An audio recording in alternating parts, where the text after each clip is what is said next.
CES 2019 is over. I've had some time to relax, reflect on my experience, and consider some of the top 5 things that I've learned during my first time going to CES.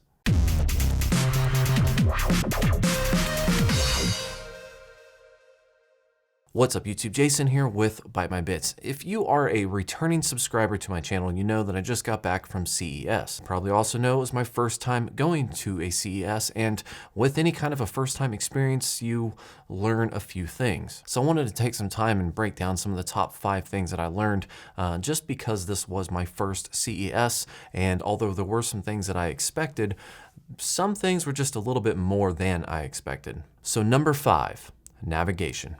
So CES is actually made up of a bunch of different locations that you can visit with different exhibitors in them. And on top of that, there's actually hotel suites where, exhibitors have private booths or private presentations, but that's a whole different number.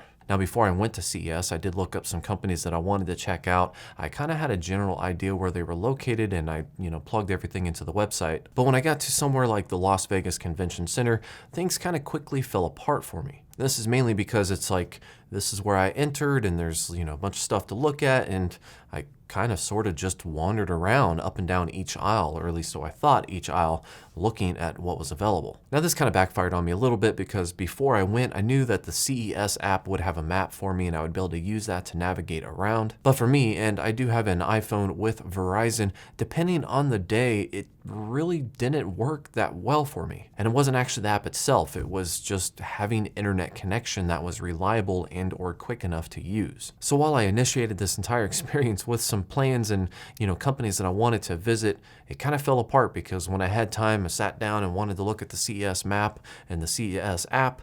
Sometimes it wasn't working, and sometimes I'd just lose focus because I couldn't get it to load, and then I'd start wandering again. And by the time I was all said and done, there were like a few key players that I wanted to visit that I just never got to. So navigation is key when it comes to CES because there are a ton of booths, and I have the navigational skills of a drunk banana. So me finding my way around anywhere is already difficult. Me finding my way around a very busy, packed CES floor, that was basically impossible.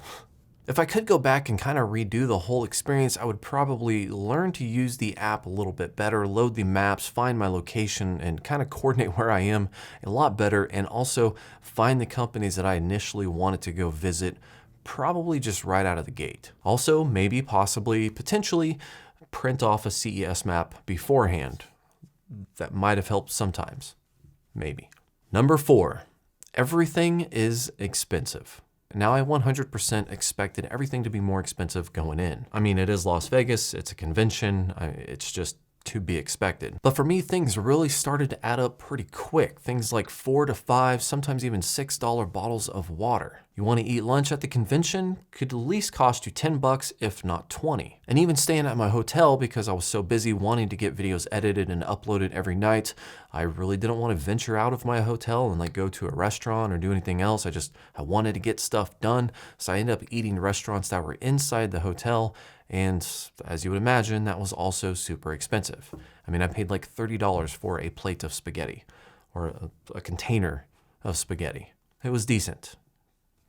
$30 though. And to add on top of the food and the water and just the basic stuff, Uber was super expensive as well. In fact, it was 3 times surge pricing automatically during certain times of the day, which happened to be the times that I was using it. So, go Uber. But something that I actually learned pretty quick was the whole water thing, because I drank so much water. I went to a convenience store that was down the road from the Las Vegas Convention Center, bought a whole case of water for like $6, and just started taking as much water as I could with me every day. And then the last 2 days of CES, I actually finally figured out where the buses were picking up, when they were picking up.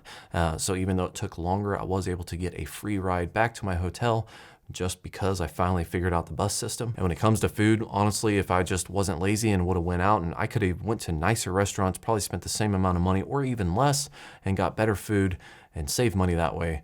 But that was just totally a lazy thing on my part. Well, not really lazy, just more like a time constraint thing on my part. But something I just really told myself is that, yeah, things are expensive, but I didn't go to CES to try to save money and pinch pennies. I just wasn't hoping to pay $30 for dinner and $30 to get there and $30 to get back, and just every which way you're turning, just throwing money out. But hey, side note, just in case you don't follow me on Twitter, I ended up winning like $1,000 in the casino, and I just took my money and ran after losing 2 or 3 times. Still up money though, so that was nice. Number 3, probably 80+% of CES is a flea market. Now this was actually kind of a surprise to me because I've seen a lot of CES videos, from some of my favorite YouTubers like Jay and Paul and stuff like that. But I've seen the videos and it's always like well produced and it's like these hands-on, you got these, private demos and stuff that they're doing. They're pretty decent video, and sometimes there's a little bit more wide shot of the actual CES floor, but I'd never really grasped like the whole concept of the consumer electronics show. I for some reason in my mind, I was thinking it was like the consumer cutting edge brand new electronics show.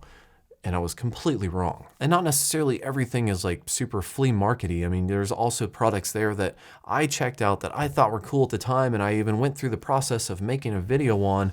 And then when I got it back and I started editing and looking up the product and see what kind of details I could find, I found out that it was like 1.5 years old. Like I recorded this whole thing about a built-in all-in-one desk with computer and everything. And then I was like, hey, this looks cool. Oh, it's old. Most of the time I was walking through, just like picking through the stuff and just noticing things like surge protectors and extension cords and, just old technology that overall has been out for, 1, 2, or 3 years or more. Where these vendors were just trying to, get buyers to come in and see what they are offering to sell. While I was there to make videos, there were a ton of buyers and just investors and stuff that were looking for other opportunities other than like cutting edge technology. I mean, some of them were just looking for the cheapest way to build a certain product or, buy something wholesale to resell it or whatever. So, I go there like, where's all the cool stuff? And then they're just like, take a surge protector. That doesn't mean that CES is not used for a launching platform for a lot of major brands, new releases, things like that. It's just if like a common person like me walking down every aisle, you just kind of have to avoid all the crap, as it were. Which brings me to number 2. There are actually 2 different versions of CES. I think on some level I kind of sort of like knew this, but I just didn't acknowledge it. There are literally like there's 2 different versions of CES. There's the first version of, someone like me walking around and just going booth to booth and looking at all the flea market junk that they have and sifting through it and try to find something cool. And then there's the other version where you get, all of the invites to the private suites by the big name brand companies who you relate to, where you can get, more one-on-one demonstrations and things like that, and like actual time with a product to get good footage and interview somebody and talk to somebody, stuff like that. But in order to get invites to those hotel rooms and make appointments, you have to ask for it, know to ask for it, or get invited by them. So I spent a lot of time walking around looking for kind of the cool new computer stuff, and a lot of that was being demonstrated in private hotels and things like that. Which actually kind of circles back a little bit to navigation and a little bit of pre-planning here, because there are some things that you can request to go to, like announcements by AMD, for example. That's, maybe something I would have wanted to go to, but I didn't request the go to it. So that's my fault. And I think this is going to be something where in the future, I really do, if I want to get into the whole computer thing, and these are the things that I'm excited about, I really do need to start building relationships with these companies that go to CES, that announce these new products. That way I can kind of get an idea, like, do they have something new coming out that I actually want to go to? Or is it just going to be go there and, hey, look at all of our old stock of motherboards and just, tell people about it again because we desperately want to sell more stuff. So that's kind of on me to build those relationships and actually find out if there is something interesting to go there for or not. And the number one thing that I've learned, and I definitely want to change for next year, is the camera rig. If you watch my vlog of the whole thing, you probably know like the first and second and the third day, you just saw me like degrade. Like the first day it was like, okay, everything kind of hurts, but this is all right. Second day it's like, all right, I'm kind of miserable. And the third day is like, kill me now.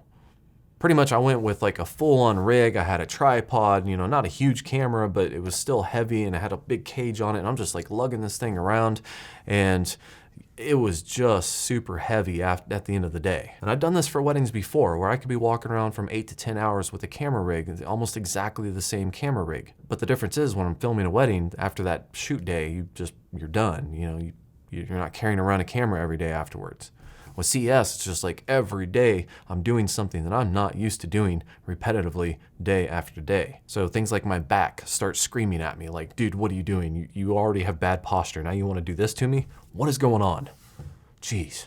So moving forward, if I do go to it, I want to consider a different rig. And by that, I mean a smaller rig. At least that's what I tell myself. But I also know that I'm kind of dumb.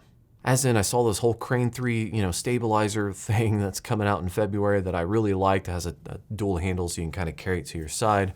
And I'm really hoping the Sony a7S III is going to come out this year before next CES. And I want to be able to provide like a smooth experience and use a nice camera. So even though I want to take a smaller rig, I feel like I'm just going to be dumb again. I'm going to take a heavy rig again.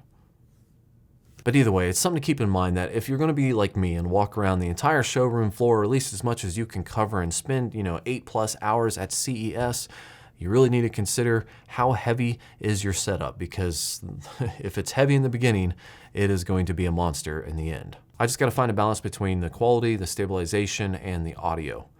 Because, audio is a challenge, although it wasn't really that bad. So all in all, there was a lot of cool stuff to see at CES, but I think next year, if I go, I do need to have a better plan. I need to navigate better. I need to kind of be more willing to go out and get food in different places. Not only will I get a better dining experience, but I could also save money or, spend the same amount of money. And I really need to focus on my camera setup. And for me, looking back, I think that would be like, if I'm going to take the main camera out, then I need to pre-plan places that I want to go and get the shots that I know that I want to get with the big camera, with the nice camera, and then maybe the last day or two I can just roam around with like a cell phone or, just a tiny little 4K camera thing or something. Something way more portable, something way smaller, and something that's not going to completely destroy my back by the end of the day. So guys, if you followed along with my vlog, I definitely appreciate watching every videos, especially if you interacted, commented, liked, etc. I do want to thank all my subscribers and definitely my Patreon subscribers for,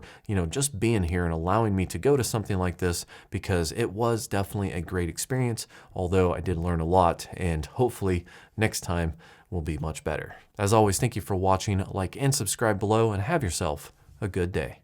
Whether you're protecting yourself on public Wi-Fi, bypassing regional filters, or just simply wanting to download something without the worries of a government or a corporation not liking you for it, a VPN service is a must-have solution. And depending on where you're located, it could be hard to find a VPN fast enough for daily use. That's why the 30-day 100% money-back guarantee of NordVPN is so valuable. Because even though I can tell you I get great speeds and reliability, as they say, the proof is in the pudding. By visiting nordvpn.com/byte or clicking the link in the video description below, you can test these speeds out for yourself with a heavy discount. And with 30 days to prove its worth, it's a safe way to ensure you're getting what you paid for.